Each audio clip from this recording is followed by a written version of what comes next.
Hello, everyone, and welcome to the next in our series of interviews for the Historical Games Network. I'm Nick Webber. I'm Ian Donald. I'm Esther Wright.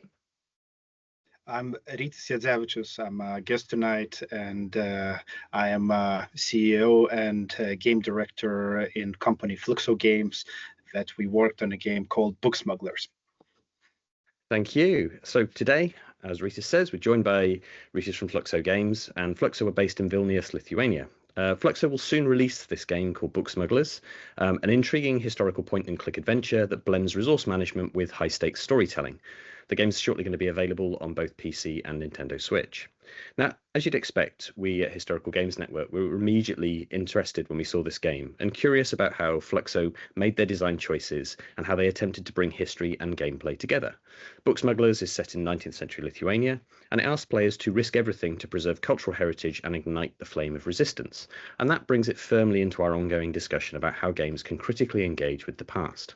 So for this interview, we've invited Rytis here to tell us more and to talk about the process behind making the game. So to kick us off, Rytis, can you tell us what the game's about and what made you decide to make it in the first place? Well, the inspiration was, it's not like the best word inspiration, but the war in Ukraine got us thinking about horrible stuff that's happening in our region, and it's not far from us. And we always feel the threat of big neighbor of Russia. But we thought about historical stories that have never been told in through video games. So one of those stories was from a Lithuanian Polish Commonwealth. It used to be like one big country back in Middle Ages, and then it got occupied by Austria, Prussia, and Russia. It had some difficulties surviving it. So the empire tried to erase our language completely, banning Latin letters, books, and everything related to it. So that was the inspiration of the game, and that's the story that we wanted to tell to more broader audiences. Thank you. And so thinking about that really interesting historical context, what did you want kind of people to understand? What do players need to know about the historical subject matter here? What do you want them to take away from playing your game?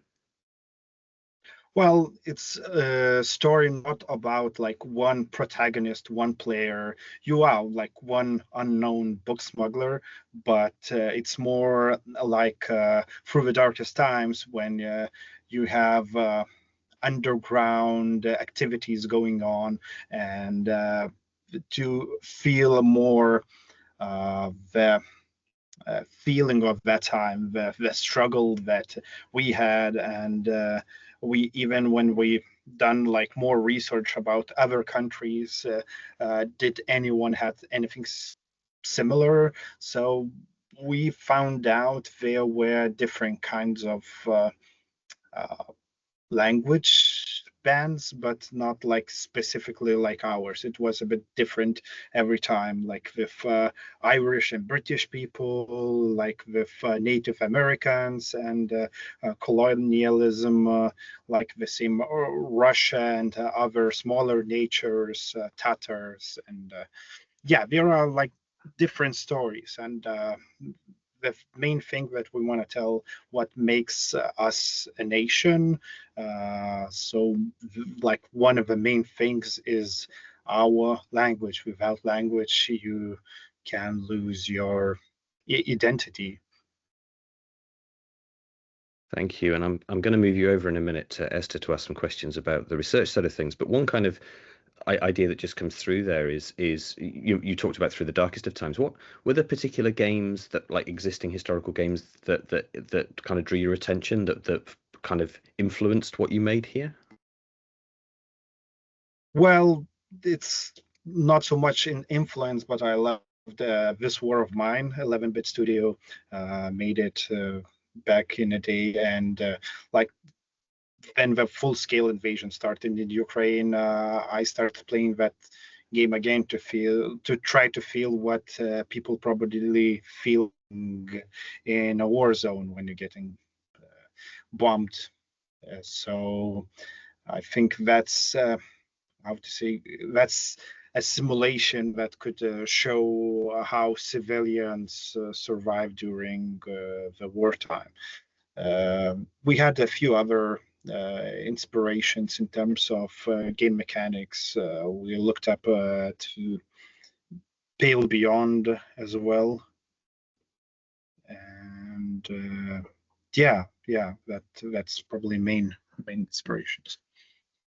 Well, thank you. An interesting set of kind of background materials there. Over to you, Esther. Thanks. Yeah, so we're really curious, how did you approach doing the historical research for the game? So how did you make decisions about where to incorporate different kinds of historical evidence or reference materials, or maybe where you might have needed to include some historical fictions too? Well, we had a huge dilemma about should we make like as much as possible historically accurate, or should we focus more on like gameplay or even add some fantastical stuff. So we settled somewhere in the middle. We didn't do like everything historically accurate, but we based our premise and data on few meetings that we had from Lithuanian Historical Institute. They sent us a doctorate, which we consulted on about that specific time, what we were eating, what was inspiration for some book smugglers to do that. It was not only patriotic, for some of them it was business. Even sometimes we carried a Nagant, the revolver, so it's kind of a bit similar to Red Dead Redemption in the sense. Yeah, so there were like a lot of small interesting details, like we have a specific old word like Kolgrinda. It's a path in like a swamp or hard to pass area. If you know like the path, it's easy for you to get away from the chasers because they probably don't know that area and they can get stuck or drown or something. Thanks. Yeah, I mean, it's really interesting, these kind of ideas about these compromises. Like, were there specific compromises that you remember having to make in terms of what you had from the historical research versus what you knew you could do in the game? Like, were there things you wanted to include from the historical detail that you knew that you just couldn't? Well, the closest example that comes to mind is the money. The money used to be like a paper, but we consulted with some game designers, and they said, yeah, it's historically accurate, but for the gamer, it could be harder to understand because it's not like a dollar, it's more like a thing. So we settled down on the coins. It just makes a bit more relatability. So we had these little things through like a whole gameplay, but in a sense of like some parts of history, what was happening, we tried to stick as close as possible. Yeah, some interesting compromises in terms of what you know were real things versus what you think that the player is and isn't going to be able to understand. Yeah, thank you. I'll pass you over to Ian now for some questions. I was busy as you were talking. I was writing other questions because it's like you said so many things that already like got me interested. So like this War of Mine's a fantastic game. You know, it was really incredible what they did, what 11-bit did. I don't know if you remember the teaser that they produced, which was kind of like the cinematic of soldiers running through a modern city and being shot at, and I think a lot of people expected that game to be different, and when it came out, it was so radically different. And I was just, you know, curious as to, you know, obviously the experience of This War of Mine, you said, was an influence, but were there other historical influences? So perhaps, I think I wasn't aware of the history of the book smuggling within Lithuania. Being able to look at this made me look it up, and I was like, wow, this is, really interesting story. But I was like, I don't know the history. I don't know if this is stuff that you're taught in school or university. Are there particular historical influences that you were interested in showing within the game? That's a very long question. Sorry. Yeah, well, I will start from end probably. Yeah, we are taught about it in school, in history lessons. But well, I talked with historians, and the ones who work on that, they say it's touched too little. Like it has some stuff, and probably all Lithuanians know about it, but it don't go into those little details as we did in our game. But probably that's why we wanted to make more immersive for the players and the enthusiasts who like that type of games. And the reason probably because there is more focus between like World War One and World War Two, because we had like short time of independence during that, and yeah, I don't know why else it shouldn't be taught more. So that's also one of the mission of ours. It's not an easy one, because historical games sometimes doesn't sell as well as like triple A's or something, eye candy thingies. But I think they could give you much more. So yeah. And what was the other part of the question? Sorry, Ian.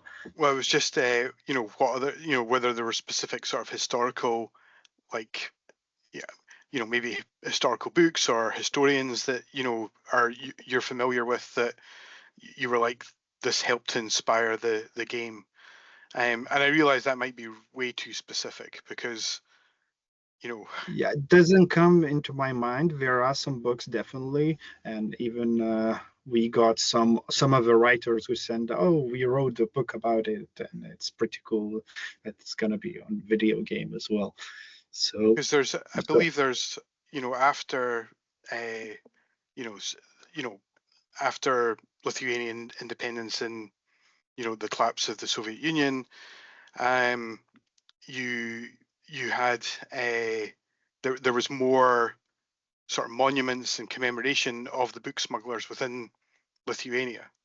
So it's something that is obviously tied to the national identity, which is what you touched on earlier.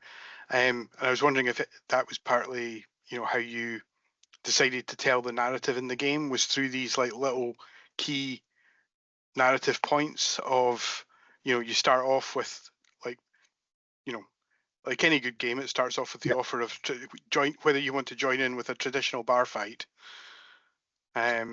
which I thought was great. I lost coins because I immediately joined in, but that sort of thing of like, how did you decide on all of these little narrative touch points? Was that... Oh, like events, those type of events. Yeah, it wasn't easy, I could tell you that, because well, mostly our designer worked on that. I helped him a lot, but he was the one taking the most of the time, and there were some ups and downs, especially after like 30-40 events. You feel like drained, and you don't have any more ideas. So we even hired one of a guy who helped us to improve the writing a little bit, to add a little bit like writer's touch. And yeah, he had also some ideas about some of the events, so it was collaborative work, but the most stuff that was done was from our game designer Mantas. And yeah, he also consulted a little bit more with that doctorate via emails about some of the stuff. So some of those events are inspired by true stories. Some are like classical adventure things that happens everywhere in the Yeah. world. It's a mix of everything, I would say. You mentioned another game that influenced you, which was Through the Darkest Times, and I think you capture that kind of telling of history through the gameplay. But I was wondering if maybe there was features that there's always features you probably wanted to add, and then there was probably features that you had to cut. If there's anything there that you kind of like, well, we'd have loved to have done this, but we had to change it because time, money, resource. Yeah, but probably the biggest one was simulation part. We wanted to do something similar to Through the Darkest Times, what they had, and also some other games like This Is Police and those type of like simulation management type of games. I just love them, and yeah, we wanted to do that, but we needed to cut it because looked a bit risky and probably could take more time, more money. And So you're a we stick relatively to small team. Well, the company is bigger, like we have around 10, 12 people mainly, but on this project, we had like myself, game designer, full-time programmer, then there was a senior programmer who worked for like, let's say, third of the project. So he is like a half, and there was also artist who done. Yeah, I almost forgot about. Yeah, he done all the art in the game. It's And one guy. the narrator and the voiceovers, is that like, was that people that you knew? Was it people in the company? Was it? It's one friend of mine. He used to be a director in cinema. Then he switched his career to writing for games, and he also sometimes do those acting or voiceover gigs on something more professional. So I asked him because I thought, well, he has like deep voice, good voice, It's a perfect sort of narrator's voice. It was great. Yeah, exactly. He do like a lot of D&Ds, and yeah, he just you know how most of the people when they hear their voices, like I can't like rate it. I just hate my voice. He was like that. I thought it was brilliant. I thought it suited the tone of the game really well. Yeah, so it's really interesting. You mentioned earlier about language and how important language is. So we were wondering, how did you go about dealing with language and translation for the game? So obviously there's Lithuanian and English versions, and there's versions in other languages too, across the marketing as well, I've seen. So did your approach to doing translation and localization change the game in any ways?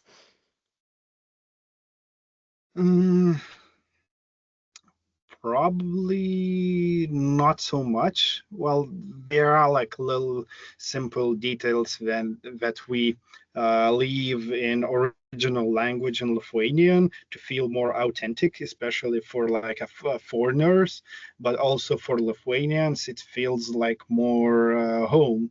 So that's probably the biggest difference.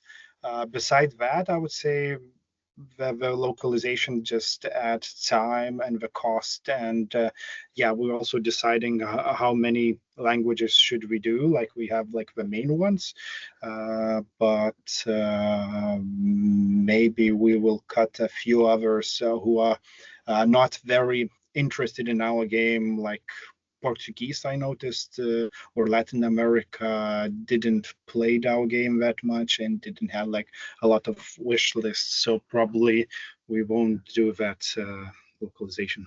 Thank you. Picking up on the end of that, because obviously you had also mentioned that the connection to Lithuanian players, the feeling like home, and you'd mentioned earlier as well the importance of the book smugglers in national history.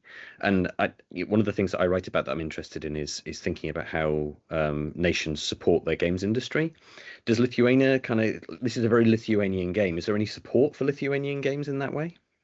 Yes and no. We had like a small program which covered like maybe like 15% of the development cost, something like that. And we got at the last year, as it was ending, it was in 2022, I think. Yeah, because that's when we got an idea. And besides that, we don't have any more programs, which is really sad. And I think culture in general is lacking money, but it's always, culture and education, culture and defense, culture and economy. So it's a problematic sector, I would say, in that sense. But we have like very good artists across different industries. And gaming industry that I know the most is growing here. So I'm proud about it. Cool, thank you. That's really interesting. I'm gonna push you back to Ian for some more questions, I think, about how the game works, because I think Ian's got a raft of those. Mostly about the sort of player experience, and I mean, if we can start, what would you love the player to take away from this?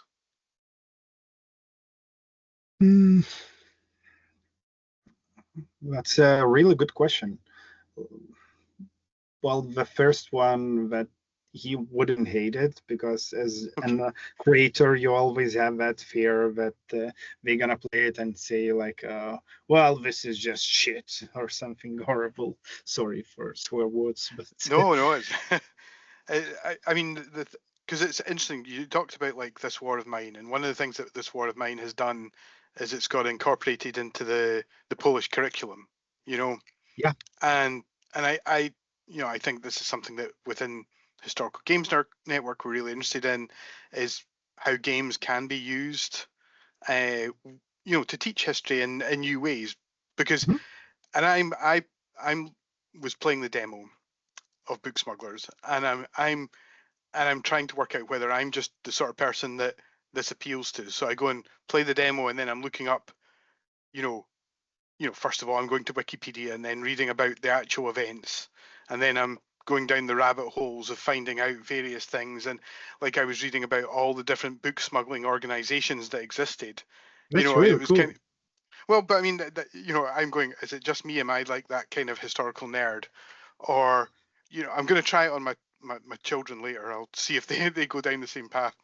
But experimentation. But I think that's the really interesting thing, is that you've got a story there that you're telling, and it's in a, it's a text-driven, narrative-driven game, and it makes sense to be like that, because what you're doing is you're trying to tell these stories, and I think, I want to see what happens, which is good, right?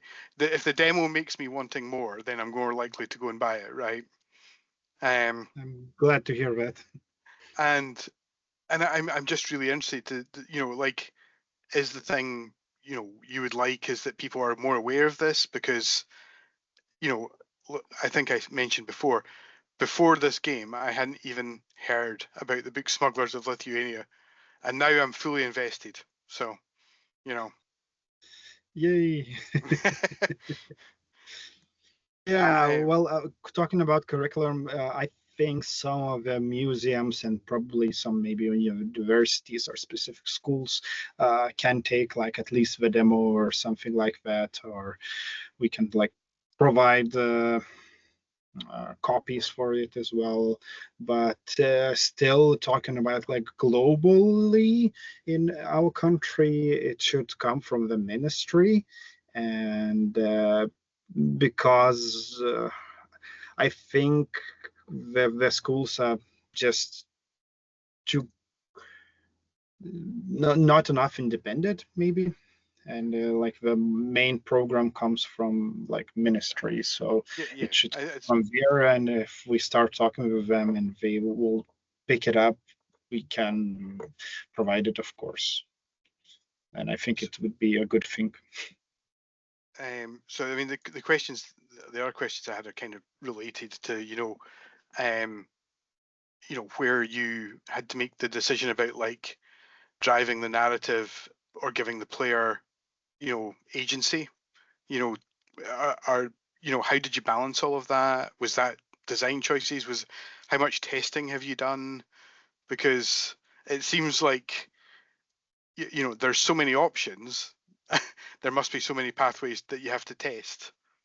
Yeah, and we redone some of the things like inventory system, like food check events when you get when but you're hungry and you can restore your health or continue your journey without eating. So we done a lot of testing a couple of years through different kind of events like Digital Dragons in Poland, Comic-Con Baltics. There is a small one in Lithuania also called LithuaniaCon. It's more for geeks who like different kind of Lithuanian thingies.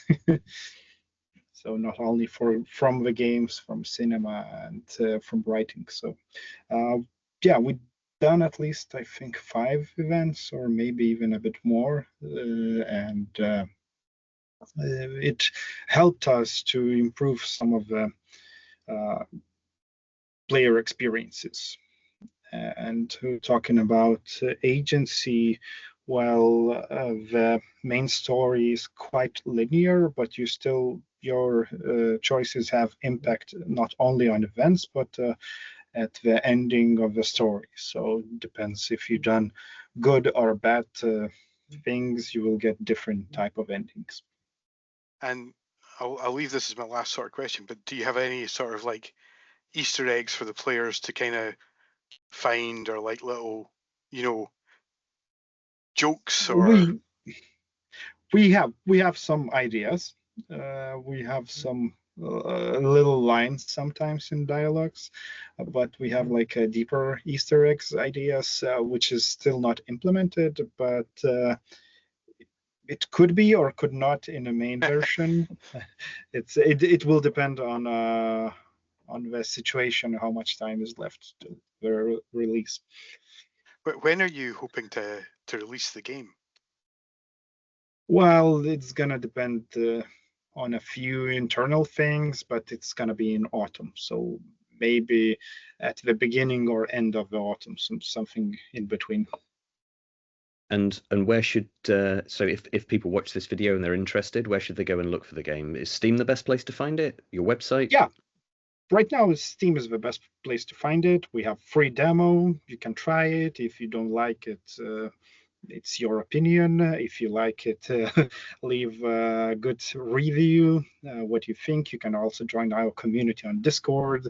It's getting pretty more active, especially after Steam Next that we participated. And yeah, it's always fun to talk about things that you really love. Yeah, I mean, it's really exciting to see what you've done. And like I said, I've, spent more time reading about it than I should have already.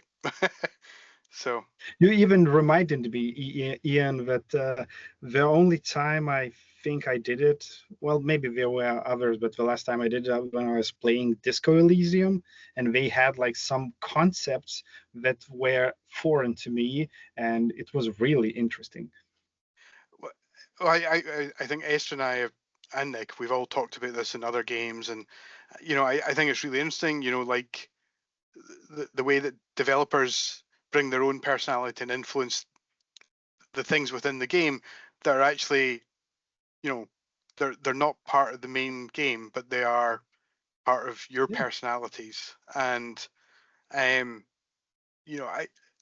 think it's really interesting. I mean, again, it's this idea of, it's all the weird things that I went and did. It's like, I'm playing parts of that game, and then I'm looking up the map to try and remember, like, where where certain parts of Lithuania are, and then trying to remember that you have the Kaliningrad type of situation, which didn't exist obviously at that time.